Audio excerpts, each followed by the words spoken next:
Okay, so we are in the a series of lectures of Hatha Yoga, right? So we have done with the two classes. Now it's 2.16 concept of Mata, Mithahara, Pathya, and Apathya, different types of aspirants. So let's see what is it. What is this? Mata means hermitage. It's simple. It's like where should yogi live? How should yogi live? And which place and how the place should be,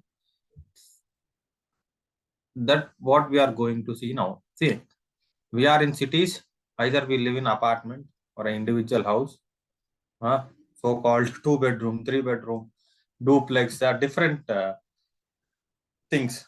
Similarly, where a yogi has to live and how the place or the room of a yogi should be. Such kind of information is given below. See, the yogi should practice Hatha Yoga in a small room situated in a solitary, means isolated place, being 4 cubic square and free from stones, fire, water, disturbance of all kind, and in a country where justice is properly administered, where good people live, and food can be obtained easily and plentifully. If you see, where should he live? It should be a small room. Small room in the sense where he can see here. Why it is a small room? Those days, the practices are majorly of what? Siddhasana, Padmasana, Singhasana, right? These kind of practices, they are more into pranayama and meditation. The major asanas are this. What is this? Siddhasana, Padmasana, Singhasana. One more. What is Chatusthaya? Siddha, Padma, Baddha, Simha. So these asanas needs little space. We are not taking so much. We are not doing any dynamic. So little space. It should be 4 cubic square. And it should not be any disturbance from the stones. If you have a stones, you'll fire or water. See, it is very near to the water body. What happens always? You have the sound of that water. And not only this, they should not have any kind of disturbances. That's why yogis used to practice either in the forest or in Himalayas. And where the good people live and food is obtained easily. See, if you have to travel for 10 kilometers for food, when you will practice? So food should be easily available and it should not have any kind of disturbance. And it should be a small room, which is isolatedly being 4 cubic square. This is how the room should be. And next, the room should have a small door free from holes. Hollows neither too high or not too low. If what happens if you have holes, there might be a chance of insects or anything entering into the room. And door should be not too small or not too wide. It is the whatever the room, it should be well plastered with cow dung. And it should be free from dust, blood, and insects or bacteria, whatever is there. Why we keep cow dung? Any Cow is idea? the only animal who absorbs the oxygen more. So Cow they have dung. lot of medicinal values in the cow dung. So that's the reason they use the plaster, and it will not allow any bacteria inside. Even in some traditional practices, still today they use cow dung to plaster the walls. It should be free from dust and insects. On its outside, on its outside, there should be 1 second.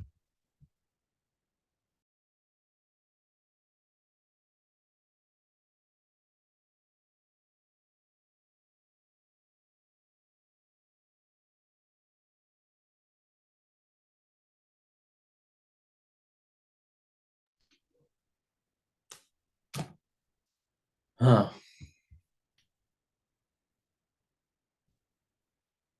On the outside, there should be a towards raised platform, chabutra, well and composed. It's like outside the room, there should be a raised platform. If you see in the villages, outside their house, there will be some raised platform where they used to sit and they used to talk. Similarly, here also, outside the room, you should have that platform. They, these characters of a room of Hatha Yogi has been described the adepts in the practice of Hatha Yoga. So what you have to do, if you are practicing Hatha Yoga, you have to follow this. The room should be small, it should be free, a 4 cubic square, then it should be free from the disturbances like fire, water, stones, and it should be it should have a door which is neither too high nor too short, or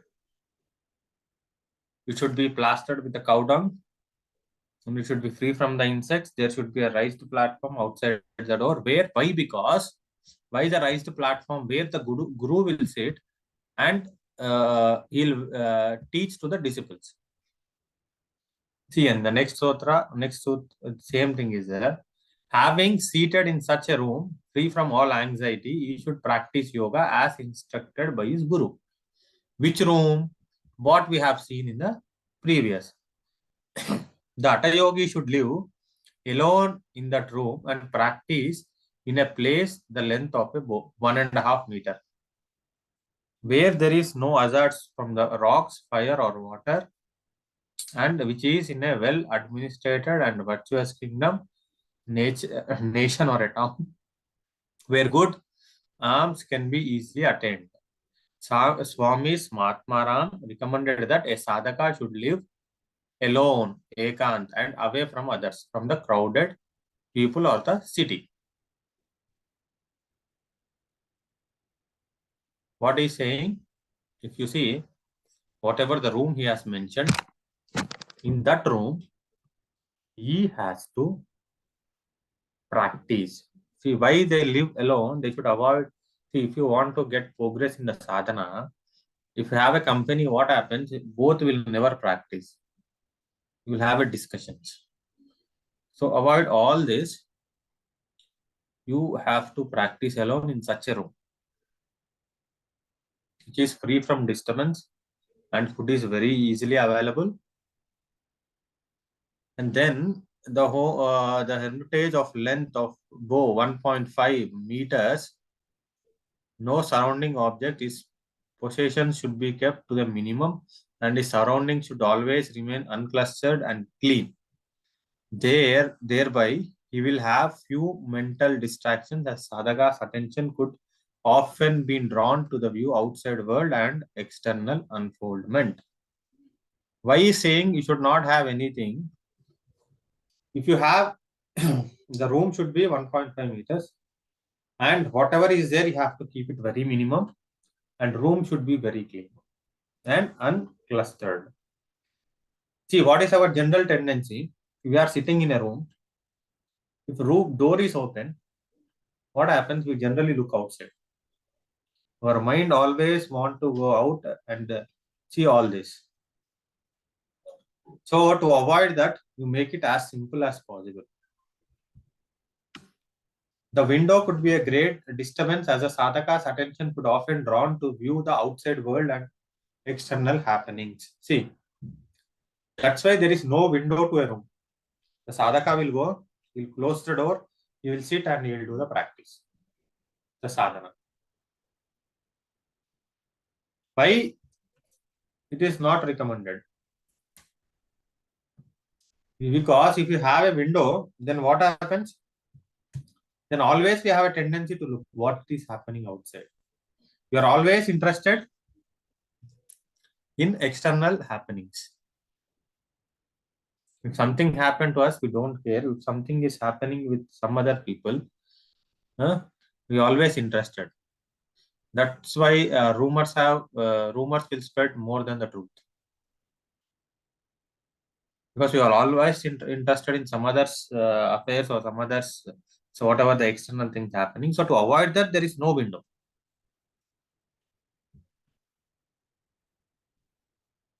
Whatever the cow dung, cow manure is an excellent disinfectant and insecticide, which has medical properties. Why we are using cow dung to plaster the wall? Because it is disinfected, and whatever the insects is coming, it will avoid. It has lot of medical properties. At the time of sadhana, there is nothing more than distracting than mosquitoes, flies, and other buzzing or crawling insects. Also may cause malaria and skin rashes.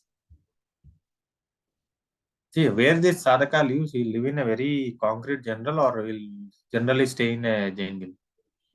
Jungle have lot of trees, so there is a chance of mosquitoes, flies, insect, or some whatever is there.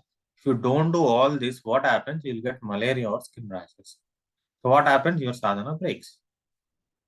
Outside, there should be open platform with a thatched roof. In summer, when it is too hot, sleeping outside. Or mean, see what we are saying. Outside, you should have a platform with some roof. Why? See, it may be very cold here, but still we belongs to the tropical region. Comparatively, the temperatures will be high. So that's why you should have a roof where you can, if you want, you can sleep in the summer. And a well, fresh water supply essential for good health, pure water for his daily purification practice, as well as drinking, bathing, toilet, cooking, etc. So you should have nearby, you should have that fresh water supply. Hmm. Here comes the Impriya. Neti, Dauti, Kunjal required fresh water. How we do Neti? We need water. Dauti we need, and Kunjal we need. Dauti means you are considered as Mamana Dauti. A lot of time and energy can be lost if a yogi has to make several long and maybe other trips to a river to fetch water. See, if water body is very far, then what happens? You need to put a lot of the effort and lot of time also. Surrounding wall to maintain spiritual vibrations. Sarva Chintan Vivarjita. The appearance of the hermitage should be pleasant, devoid of all thoughts. What is saying, if you want to do any of these practices, you need a lot of water. So fresh water should be there very nearby. Suppose you have to go to a riverside, which is very long, then what happens? Your energy, time, everything you have to spend in it. You have to maintain that room in such a way that it is very pleasant and it's of very good vibration. See, if you go to temple or any kind of spiritual places, you feel a lot of good vibrations. And I went to few places where if you sit and close your eyes, you directly go to the state of concentration. The outside thoughts will not come to you. So that is how they maintain the place. Even if you think also, you'll not get the thought.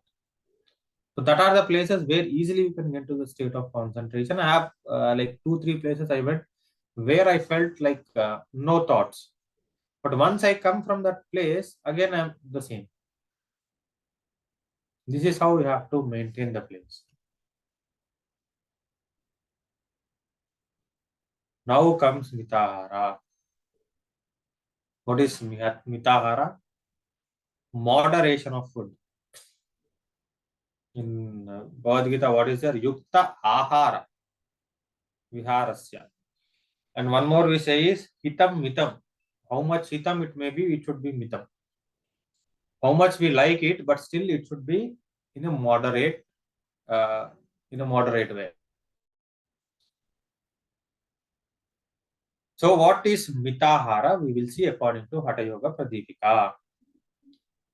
Abstemious feeding is that in which 3/4 of hunger is satisfied with the food and well cooked with the ghee, sweet, and eaten with the offering it to the Shiva. Food is well lubricated, sweet, and leaving 1/4 of the capacity consumed for the pleasure of God, Shiva, in inside is said to be balanced. Okay, what is Mithahara? The only 3/4 of your capacity you are eating 3/4 and 1/4 you are leaving to the God. What we say is half is for the solid food and 1/4 is for the liquid food and 1/4 is empty. So we said 1/4 is for the God and you have to eat the food by offering it to the God. This is what they say in general practices. What we do, we offer food to the God. What happens? Really offering the food? Is God is coming and eating the food, or you are purifying the food by offering it to the God? That is important. And if you see scientifically, see what I understood. This is my understanding. Why they told 1/4 should be empty? It is science. See, if you have some grinder, if you have to grind something, will you pour it completely or you'll give some space? Okay, you have kept it full, then you started grinding. Will it happen? Why? So you should have some space for the rotation and the mixing thing happens in the stomach. If you go with the digestive system, what happened? Grinding is done here, entering, and here what happens? All the mixing will happen. Will happen in the stomach. So to that, what you need space.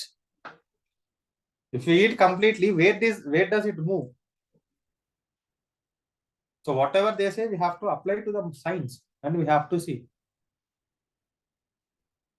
The yogi should consume food that is contributing to his health. Sweet, lubricated, made of cow milk, nourishing to the fundamental elements, agreeable to one's own mind and taste, and which is conductive and fulfilling all the conditions of a yogic food. What he's saying is, see here, we have to eat a healthy and sweet, lubricated food made up of cow's milk or ghee, which is nourishing all the elements. Means whatever the food we eat, it transforms into sevenfold systems called as Saptadhatu, Rasa, Rakta, Mamsa, Meda, Asti, Mada, Shukra. Okay. So if you don't eat a proper or the balanced diet, what happens? There will be an imbalance. So what is saying? Whatever is nourishing all your elements, fundamental elements, that food only you have to eat. And see, it is saying it is agreeable to one's own mind and taste. Never saying you eat only, don't use salt or anything. But he's saying it should be agreeable. See, if it is not agreeable to your mind and taste, will you continue for a long time? For 1 week you do, no, my taste is this, I'll go and you'll eat. That is called as yogic food.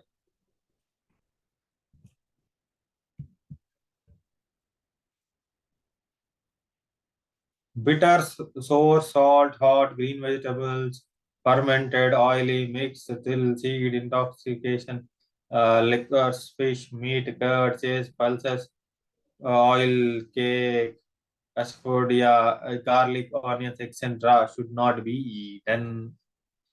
What is saying? Apatya. What is apatya? Means the foods we should not eat. What is pathya? The yogi should eat tonic things give strength. What is saying? Whatever things will give you strength, you have to eat. Well sweetened, greasy, made with ghee, milk, butter, which may increase humors of the body according to his desire. We'll see it. Just Pathya food. There is a list, so I'm not going in deep. Pathya means with the food which you have to eat. Apathya means food which you should not eat. Okay. Mithahara means measured food or limited food. Ahar Chaturranscha Vibhajite. Moderate diet satisfying 3/4 of one's hunger. See, half is a solid food, 1/4 is a water, and 1/4 is for air or God. Who is the God? Here, whoever is digesting is a God. Okay. That's why we have to leave to the God so that he'll do all the process. See what it has to contain. One is contains ghee, sweet, and it should be pleasant. Vijjate Siva Sampritaye means we have to offer it to the God and then we have to eat. Kala Bhojanam, appropriate time of eating, well garnished, good place to eat. These are the things we have to plan. Timing is very important. If you say, okay, I'm eating healthy food, can you eat in the midnight? Time is also important. It should be well garnished. You do whatever you want, you do all the garnish, no problem. And good place to eat. You cannot eat in some bad when we cannot eat beside a dustbin, right? We cannot eat with that smell. So place is also very important where we eat. So these are some qualities and quantities of the food which we have to follow. Food should see what the food should have. Pushtam means which giving strength. Sumaduram, sweetened. Snigdha, well lubricated with ghee. Gravyam, milk. Dhatu, proportionum. Minerals, dhatu strengthening, whatever I said. Mano abhila system means dear to heart and pleasing. This is what we have to see. And if you go to Ayurveda, there is called Dinacharya and Rutucharya. According to the day and time, you have to change your food. Different Rutus, there are 6 Rutus, 12 months and 6 Rutus. According to that, you have to change your food. That is what Ayurveda says. Now we will see what is Pathya and next Apathya. Okay. What is Pathya means preparable food. I'm only saying English names. Wheat, rice, barley, swastika rice, kheer, ishkukanda, ghee and sugar, butter, sugar candy, honey, dry ginger, fruits like cucumber, 5 leafy vegetables, green gram, mega rain, pure water, bitter, sour, pungent, salt means amla, lavan, katu, tikka, keshav, ushna, hot, green vegetables, ground, berries, so gruel, till oil, mustard, sesame, madhya. This madhya is fish you can eat, goat and other meat. Alcohol is not there. You don't worry. And Apathya, prohibited. If you see in Pathya, I have to check and I have to come again with this. What is there? Look at the list.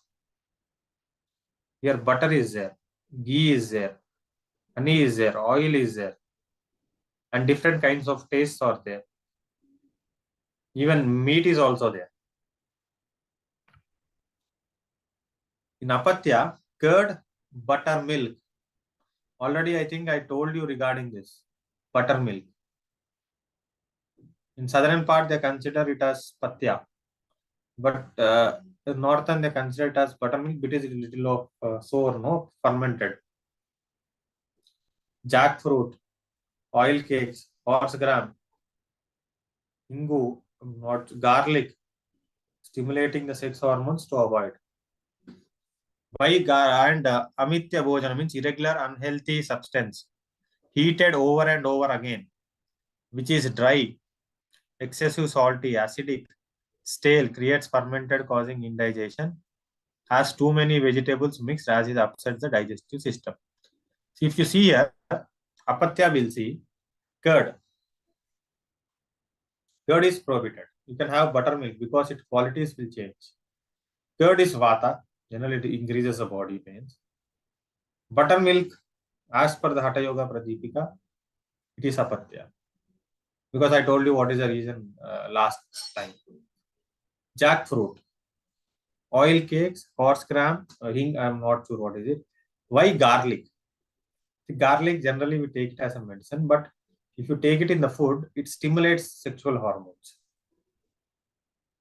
See, you are in practice of yoga, so that's the reason it should be avoided. Irritable, unhealthy substance. If you eat some food, what happens? There will be some irritation, irritable symptom. That should be avoided. And eating over and over. See, if you eat over and over, the minerals, vitamins, whatever present in the food, the prana will go. Which is dry. Excessive salt is not recommended. Acidic in nature. Generally, we should have in the alkalic nature. Stale means all the fermented food. Has too many vegetables. Why? Because generally they say if your digestive system is enough, you can digest all. But recently I have attended some diet classes, some program. There they say if you have mono fruit or mono vegetable, what happens? It's easy for your digestive system to adapt. So that's the reason they say not to eat too many vegetables. That is mixed. What happens if you eating too many? So to adjust that, your brain body has to work more. See, today you are eating Hatha Yoga. So if for 1 month you are eating Hatha Yoga, it will be fine. One day Hatha Yoga, one day Patanjali Yoga Sutras, one day Bhagavad Gita. If you get into too many, what happens? It becomes difficult to digest. But not for all. Right. So that's why, because as it upsets the digestive system. That's the reason they told to avoid.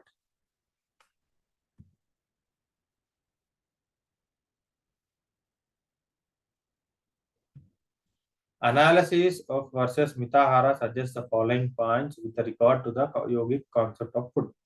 Quality of food should be sattvic. It should have 6 tastes. What is that?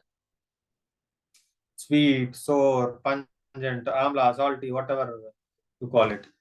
Quality of should be quantity. This is quality. Quantity should be moderate.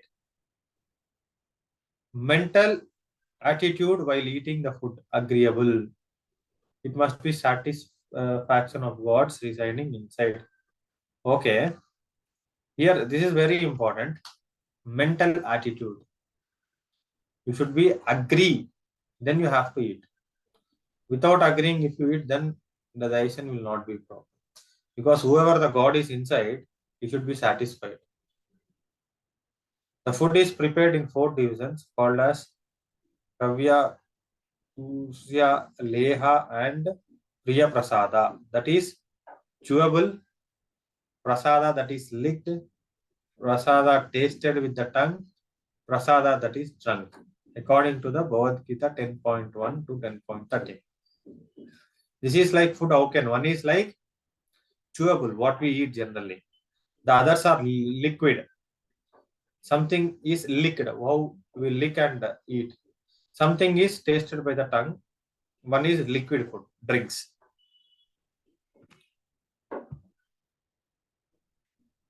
Other considerations, just these are like summary, important points. Source of food, it should be earned through the fair means. Very, very important. How, whatever the food we are eating, it should be earned with the fair means. Otherwise, it will not digest. Remember. Then only it will digest. Next, attitude while cooking. The person who is cooking the food should have good attitude while cooking, attitude while serving, attitude while eating. This is very, very important. And next, the types of aspirants. First, what we have seen, the mat means how the yogi has to, where the yogi has to reside, everything. Then we have come with the Mithahara, Pathya and Apathya. Now the aspirants. Adham Adhikari, Madhyam Adhikari, Uttam Adhikari. Beginner level, middle level and ultimate, or the advanced practitioner. These are the three levels how the Hatha Yoga practitioners will be.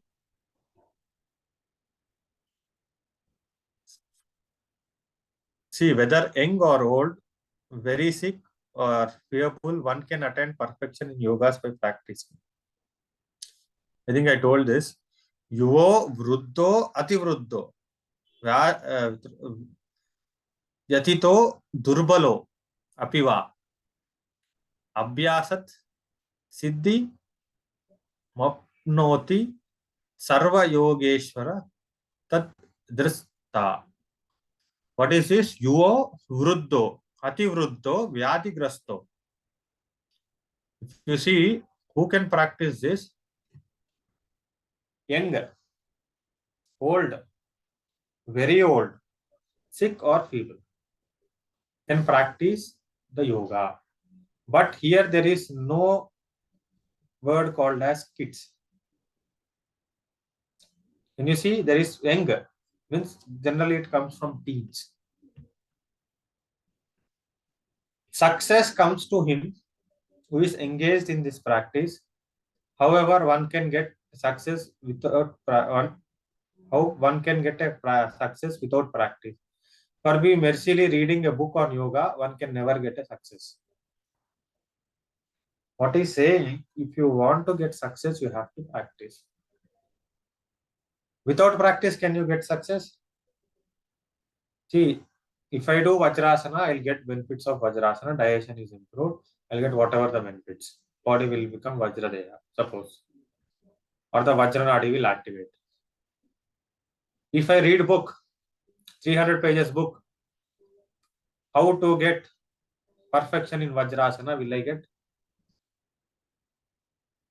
Otherwise, how to activate Kundalini?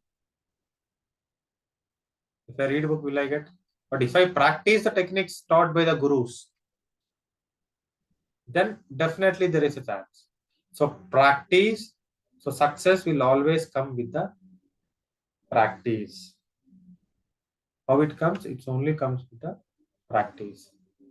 It is only practice that is a cause behind the accomplishment. Success cannot be attained by adopting the particular dress, vesha. It cannot be gained by telling tales, by stories. Practice alone is a means to the success. This is true. There is no doubt.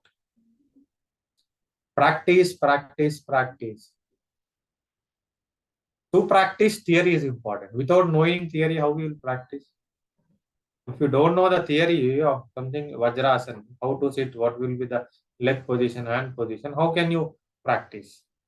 Or what happens, which organs and which muscles, where the impact is there, without knowing anatomy and physiology, how can you practice?